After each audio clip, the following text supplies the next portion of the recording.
طالب علم مجلس کے اندر گفتگو میں مصروف ہو گیا تو کہتے ہیں کسی کو حق حاصل نہیں ہے کہ آپ زبان سے ان کو کہیں کہ بھائی خاموش ہو جاؤ، آپ سن نہیں رہے استاد کیا کہہ رہے ہیں۔ اس علم کو جس کے اندر بہت زیادہ حیا ہے، جو اسے سوال کرنے سے روک دیتی ہے، نہ وہ حاصل کر پائے گا نہ ہی وہ تکبر شخص، کیونکہ وہ تکبر کی وجہ سے سوال نہیں کرتا۔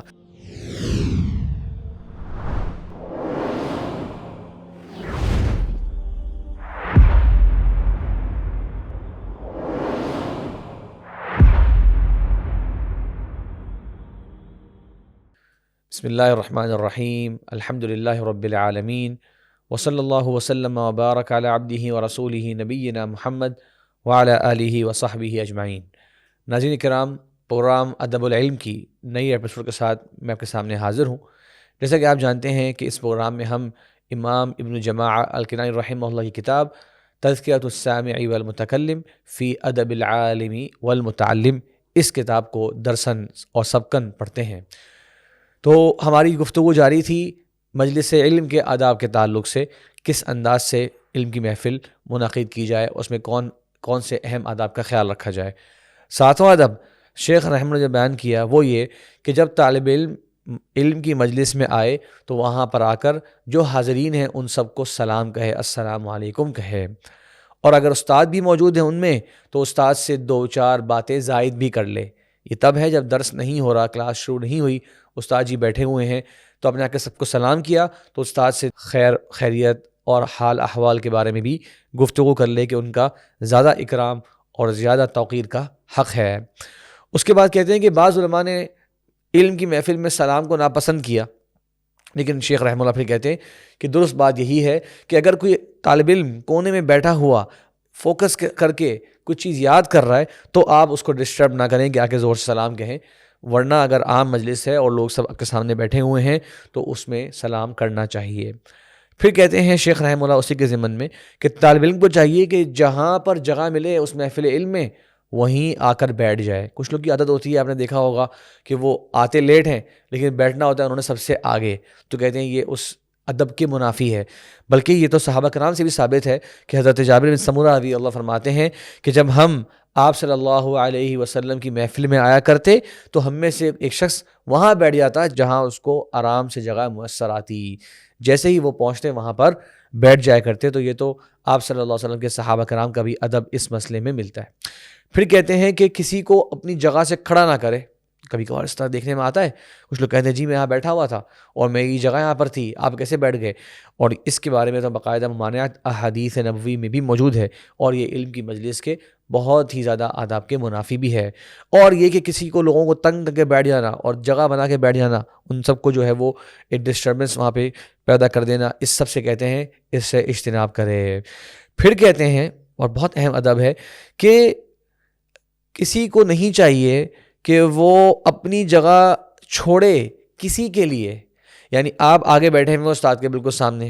آپ نے دیکھا کہ ایک شخص جو ہے وہ کافی لیٹ آیا اور وہ بہت دور بیٹھا ہوا ہے، آپ اسے اشارہ کر کے بول رہے ہیں آئیے میری جگہ بیٹھ جائیے، میں پیچھے جا کے بیٹھ جاتا ہوں۔ ایسا نہیں کرنا چاہیے، کیونکہ آپ بھی استاد سے استفادے کا اور ان کے قرب کا پورا حق رکھتے ہیں، مگر یہ کہتے ہیں کہ کوئی بڑی عمر کا انسان ہو یا کوئی علم و تقوی والا انسان ہو تو ان کے اکرام میں ان کو آگے کرنے کے لیے آپ اپنی جگہ بھی چھوڑ سکتے ہیں۔ تو بہت ہی باریک ادب ہے، لیکن شیخ رحمہ اللہ نے اس پر بھی تنبیہ کری۔ اس کے بعد کہتے ہیں کہ بہتر ہے کہ استاد اگر بیٹھا ہوا ہو کہ تو طلبہ جو ہیں ان کے دائیں جانب بیٹھیں یا بائیں جانب بیٹھیں۔ پھر کہتے ہیں بہتر ہے کہ سب ایک جگہ سمٹ کے بیٹھیں تاکہ استاد کو اگر ان کی طرف متوجہ ہونا ہے، ان کی طرف دیکھنا ہے تو وہ سب کو ایٹ اے ٹائم دیکھ سکے۔ اب دیکھیں، ایک تصور کریں کہ ایک محفل ہو رہی ہو علم کی اور کچھ لوگ بالکل رائٹ پہ بیٹھے ہوئے ہیں، کچھ سامنے بیٹھے ہوئے ہیں، کچھ پیچھے بیٹھ جاتے ہیں، کوئی لیفٹ بیٹھ جاتے ہیں، تو استاد کوشش کرتا ہے کہ توجہ کرنے کی سب کی طرف دیکھے، تو اس کو بہت زیادہ اپنے آپ کو ادھر ادھر متوجہ کرنا پڑے گا۔ تو بہتر ہے کہ وہ اگر کم تعداد میں ہیں تو ایک جگہ ہو کے بیٹھ جائیں تاکہ استاد ان کی طرف اچھی طرح فوکس کر سکے۔ تو یہ 7واں ادب تھا۔ 8واں ادب کیا بیان فرماتے ہیں شیخ؟ کہتے ہیں ان یتأدب مع حاضری مجلس الشیخ، جو اس مجلس کے اندر آڈینس ہے، جو دیگر اسٹوڈنٹس ہیں، ان کا بھی ادب کرے، ان کا بھی لحاظ رکھے اور یہ اس علم کی مجلس کے ادب میں شامل ہے کہ اپنے ساتھی، اپنے کولیگز، اور خاص کر اگر ان کے اندر کچھ بڑی عمر کے لوگ موجود ہیں اور بزرگ حضرات موجود ہیں، علم و فضل والے موجود ہیں، تو ان کا خاص اہتمام کریں۔ ولا یجلسوا وسط الحلقہ، آگے یہ نہیں کہ بالکل سینٹر میں آگے بیٹھ جائیں، کیونکہ اب نوٹ کرتے ہیں کہ سینٹر میں آگے جب بندہ بیٹھتا ہے تو چاروں طرف کے لوگوں کی نظر جو ہے وہ اس طرف جاتی ہے اور وہ سب کو اپنی طرف متوجہ کر دیتا ہے، تو کہتے ہیں یہ ادب کے منافی ہے۔ اسی طرح کہتے ہیں کہ جو طلبہ پہلے سے بیٹھے ہوئے ہیں، اگر ان کو معلوم ہو جائے کہ ان کی محفل کے اندر ایک اجنبی شخص آیا ہے یا کوئی دور سے آیا ہے یا کوئی مسافر آیا ہے، تو اس سے جسے کہتے ہیں نا اپنا کو گھبرائیں نہ، اس سے پریشان نہ ہو، بلکہ اس کو ویلکم کریں۔ ایرحبوا بہ، اسے کہیں اہلا وسہلا، بہت خوشی ہوئی آپ ہمارے اس درس تشریف لائے، آپ ہمارے شیخ سے پڑھنے کے لیے آئے، تو اس کے لیے اکرام بھی کریں، اس کو محفل کے اندر اچھا فیل کرائیں، کیونکہ وہ ایک مہمان ہے اور مہمان کا اکرام ہر حال میں لازمی ہے۔ تو دیکھیے سبحان اللہ کتنے باریک باریک آداب ہیں، شاید آج کے زمانے میں اکثر ان آداب پہ بات چیت بھی نہیں ہوتی، اور شیخ رحمہ اللہ باقاعدہ 8ویں صدی کے اندر ان باتوں کو کہہ چکے ہیں اور یہ طلبہ کو نصیحتیں کر چکے ہیں۔ پھر کہتے ہیں کہ محفل علم کے اندر گفتگو نہ کرے، بات چیت نہ کرے، استاد کی گفتگو کے اندر خلل پیدا نہ ہونے دے۔ کہتے ہیں کہ اگر کوئی طالب علم مجلس کے اندر گفتگو میں مصروف ہو گیا، ہوتا ہے نا کبھی کلاس میں آپ بیٹھے ہوتے ہیں تو 2-3 لوگ جو ہے وہ آپس میں باتیں کر رہے ہیں، تو کہتے ہیں کسی کو آپ کو حق حاصل نہیں ہے کہ آپ زبان سے ان کو کہیں کہ بھائی خاموش ہو جاؤ، آپ سن نہیں رہے استاد کیا کہہ رہے ہیں، آپ لوگ باتیں کرے جا رہے ہیں، استاد جی وہاں پڑھا رہے ہیں۔ کہتے ہیں زبان سے کہنا یہ ادب کے منافی ہے، کیونکہ زبان سے ٹوکنا اس محفل کے اندر یہ استاد کا حق ہے، تو استاد ان کو کہے گا کہ بھائی آپ ڈسٹرب کر رہے ہیں، آپ خاموش ہو جائیں۔ کہتے ہیں مگر یہ کہ اگر نصیحت کے طور پہ ہلکا سا اشارہ کر دیں ان کو تو کوئی حرج کی بات نہیں،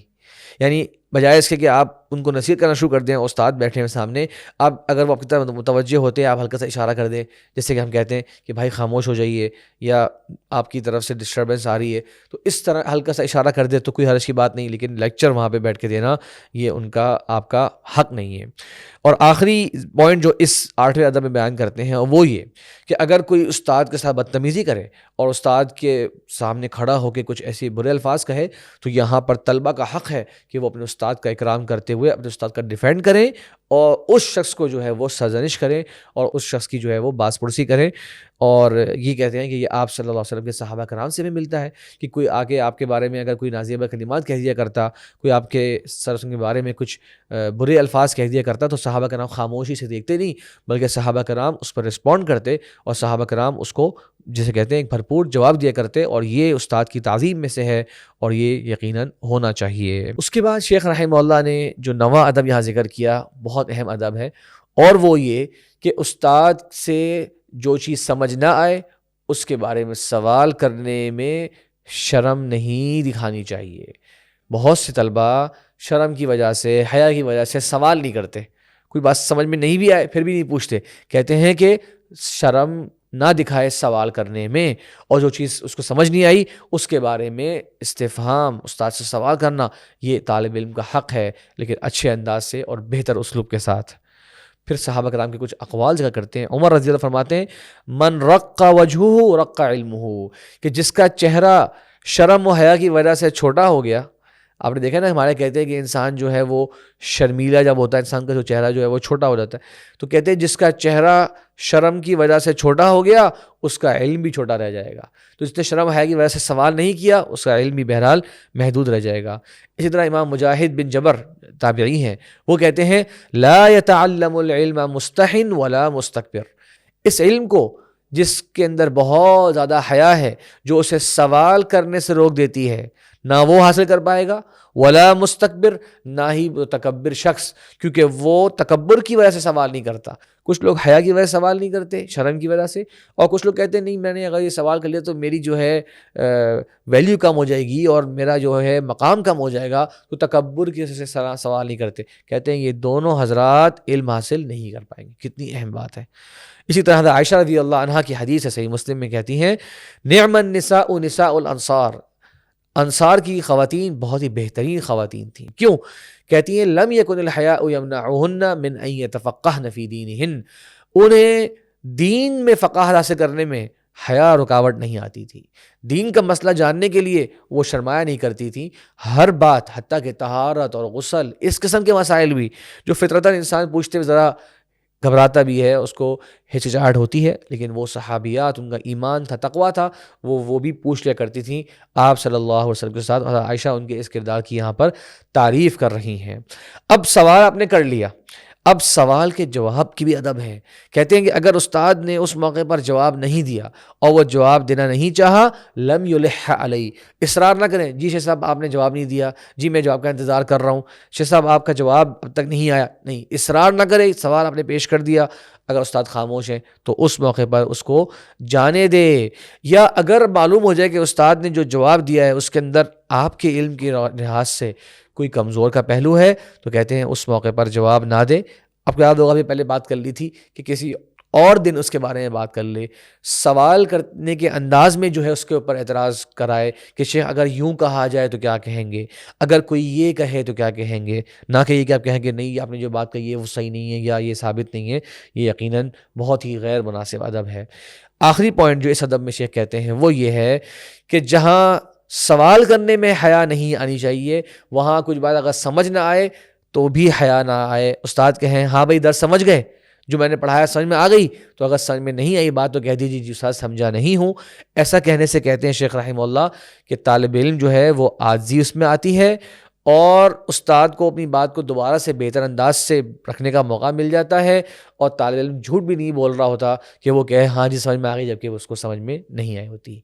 ان آداب کے اوپر ہماری آج کی کلاس ختم ہوتی ہے، انشاءاللہ اگلی کلاس کے اندر اس ٹاپک کو پورا کمپلیٹ کر لیں گے کہ جو علم کی مجلس کے آداب ہیں وہ کون سے ہیں۔ اللہ تعالیٰ سے دعا ہے کہ اللہ تبارک و تعالیٰ مجھے اور آپ کو جو کہا گیا سنا گیا اس پر عمل کی توفیق عطا فرمائے۔ وآخر دعوانا ان الحمد للہ رب العالمین۔